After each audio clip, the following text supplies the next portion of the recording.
Antes de entrar en harina, debemos advertir que la malinterpretación de Apocalipsis ha causado un número de patologías mentales verdaderamente extenso e irían desde el estrés pretraumático a la evasión mediante la violencia.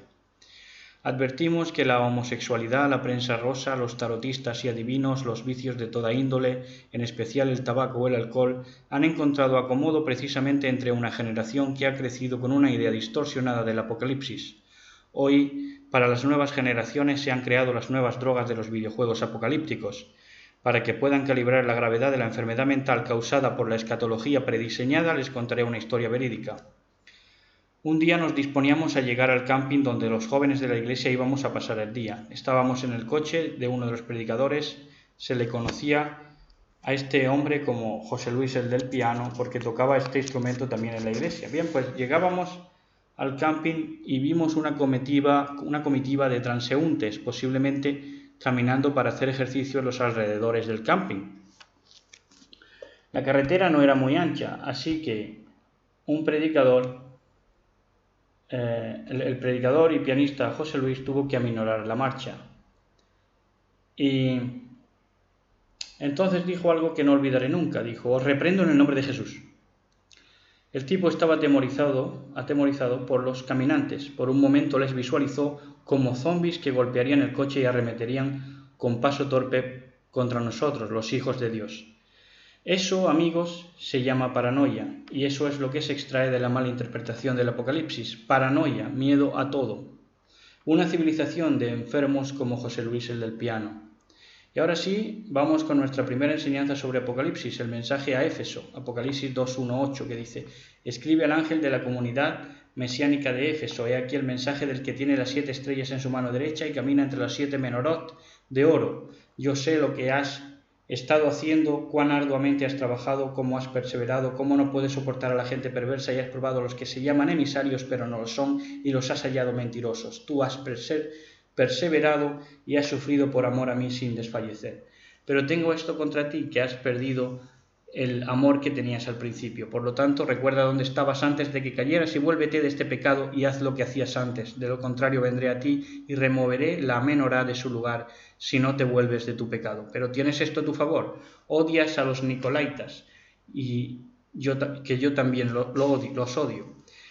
Aquellos que tengan oídos, oigan lo que el Ruach, lo que el Espíritu le está diciendo a las comunidades mesiánicas. Aquel al que sea victorioso yo le daré el derecho de comer del árbol de la vida que está en el Gan Eden de Yahweh. Las 7 estrellas en su mano derecha corresponden a la promesa dada a Abraham, ya comentamos nosotros, en Génesis 26:4, que le dice: multiplicaré tu descendencia como las estrellas del cielo y daré a tu descendencia todas estas tierras, y todas las naciones de la tierra serán benditas en tu simiente. Así pues, como vamos a ver en Apocalipsis 1:20, 7 estrellas corresponden a plenitud de mensajeros. Sabemos que el 7 indica plenitud y ángeles son mensajeros. Para que no nos queden dudas, leemos en Daniel 12:3. Dice: los entendidos resplandecerán como el resplandor del firmamento, y los que enseñan la justicia a la multitud como las estrellas a perpetua eternidad. Qué hermoso.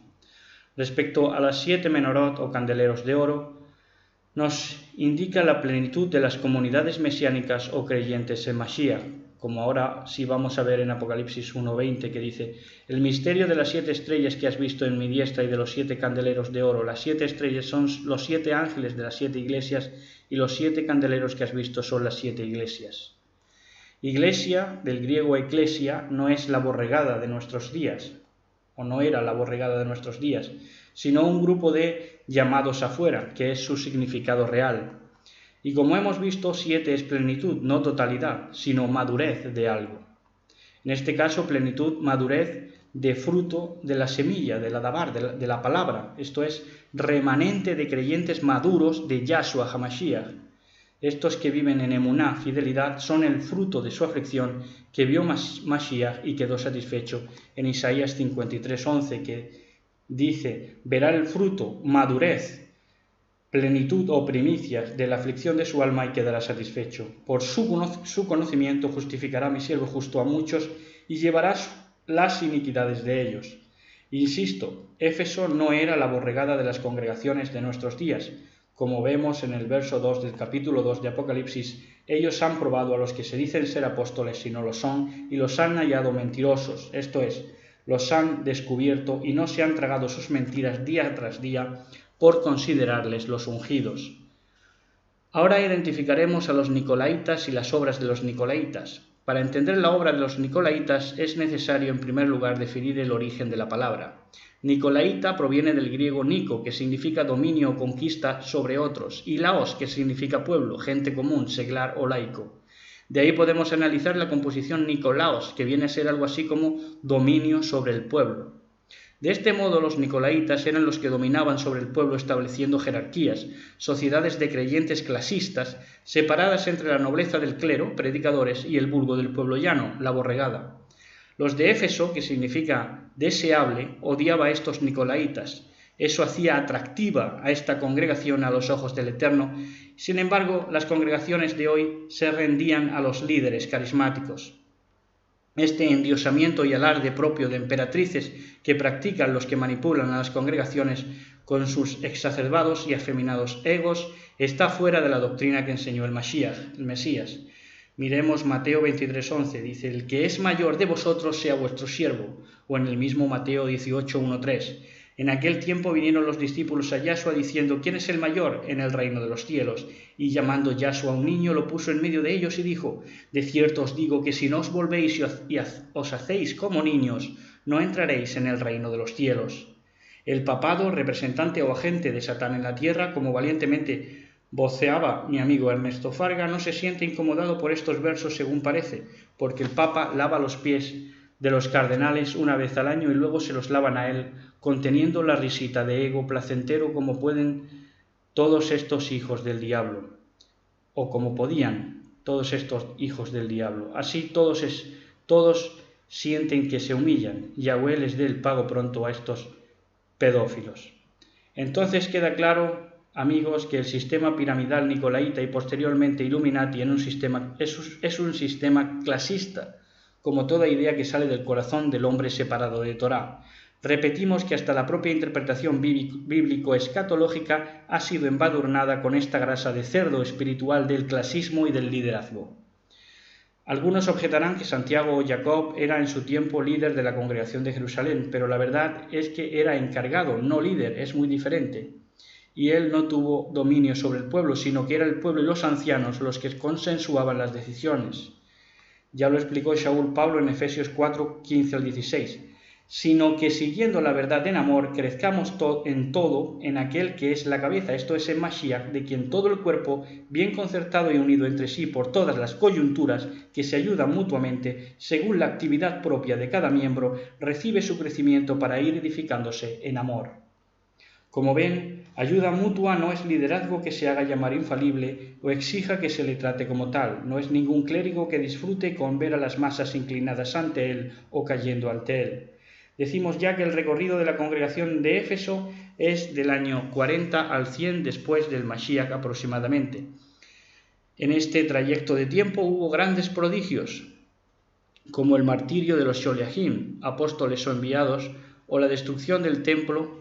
Bueno, el supuesto martirio, ¿no? Porque vimos que en la mayoría no se sabe lo que aconteció con ellos. Por cierto, o la destrucción del templo en manos del romano Tito. Por cierto que este evento es al que se refiere Yahshua, el del sitio del templo del romano Tito, en Mateo 24, 15, 18. Por tanto, cuando veáis en el lugar santo la abominación desoladora de la que habló el profeta Daniel, el que le entienda, entonces los que estén en Judea huyan a los montes, el que esté en la azotea no descienda para tomar algo de su casa, y el que esté en el campo no vuelva atrás para tomar su capa.